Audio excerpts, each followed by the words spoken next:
The following segment is sponsored by Graves McLain. And during the holiday celebrations, when families and friends gather together, Graves McLain wants to help everyone stay safe. That means reminding us all how to avoid drunk and distracted driving. This morning, we welcome Chad McLain.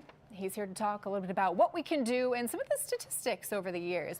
So welcome. Thank you. Happy Thanks Thanksgiving. Thank you. Same to you. Yeah, thanks for coming. All right. Well, you know what means this time of the year, family time, holidays. We usually maybe can, have a little fun spending time with the family. And Exactly right. Sometimes this can lead to some pretty poor decisions on people's parts. So this time of year, what do you typically see? You typically see an uptick in distracted driving and drunk driving. What are some of the things that you see? Well, we have more opportunities to travel and visit with family and friends, even in town and out of town. So there are more opportunities, like you mentioned, maybe to make some not so good decisions. The most important thing, I guess, in one word would be to plan before you get in that situation. Usually a failure to plan is going to end in bad outcome. Sure. So what are some of the things that people can do to kind of avoid that? So, with shared ride opportunities, Uber, Lyft, and those types of things, Which are pretty much everywhere. they're everywhere at this point. in the metropolitan Tulsa area. I can't think of an area in Oklahoma, a couple maybe, that they wouldn't have that opportunity. Sure. But a designated driver is the age-old solution to that problem. And again, planning ahead. Once you get in the situation, it's so hard to make good decisions because it's never going to happen to me. It's never going to happen to you. Sure. Until it does, and Yeah. then it's too late. Exactly. In the course of your career, have you seen an increase in the occurrence of drunk and distracted driving, or is that something that you've seen go down? What's the trend that we're seeing? I think if you broaden the category to distracted driving, we've definitely seen an increase, even when we have laws like in Oklahoma in the last year with the use of cell phones while you're driving being illegal.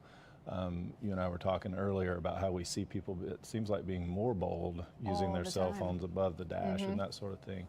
So I would say the category of distracted driving an uptick for sure. Yeah. I actually did a little research before this. The CDC says that 9 people are killed and 11,000 are injured daily from distracted driving. But distracted driving, there's kind of this is kind of a broad topic. It's not just cell phones, it's other things too. It is, and I think the statistics are probably underreported because so many times they're relying on the actual people in the accident to report what caused them to have the accident, which we know is not always going to be the truth because we don't want things to be our fault. So, from your standpoint, do you think that texting and driving is a much bigger problem than it's maybe being portrayed as? No, I absolutely do. If you just pay attention to your circle of friends when you're having dinner or whatever, it seems like the addiction level to our phone, and it's just out of habit, is picking it up. So it happens when we're driving too. It takes a tremendous amount of discipline to not look at the phone when you get that text or that phone call. You hear it buzzing, you want to pick it up. Yeah, I think it's a bigger problem than we realize. One last question for you. As across the country, marijuana is becoming, a little more widely accepted.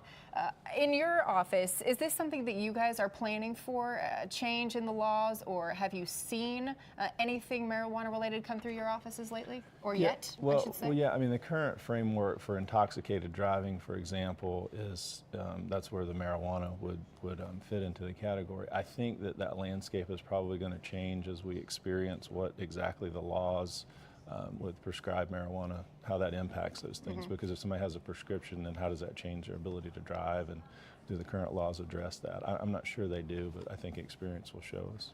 All right. Well, thank you. Thank you. Wise, as always, great information. Thanks. We appreciate you coming. Thank you. Again, happy Thanksgiving. Graves McLain, if you'd like more information, you can head over to their office. They're located at 4137 South Harvard Avenue. You can also dial 918-359-6600. Visit gravesmclain.com, and they're also on